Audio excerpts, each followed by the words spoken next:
So this here is my Bosch charger. I use it to charge my 18-volt batteries here, also Bosch. These are core 18 volts, and you simply just slide them in and you get the green flashing LED. This battery is running low on juice. This charger will get it right back up to full capacity here pretty quickly. And then when it's done, that light is going to turn green, solid green, to let you know that it's ready for use.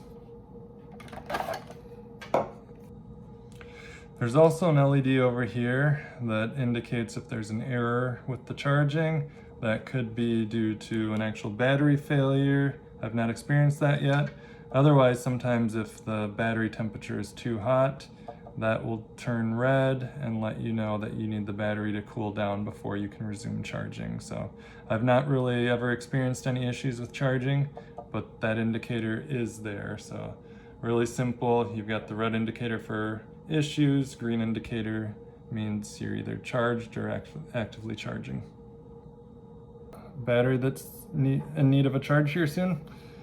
You just slide it onto the charger.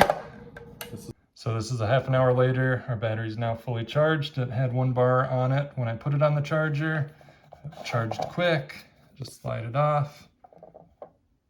You can see here, full green lights, ready to go, ready to use on your next project.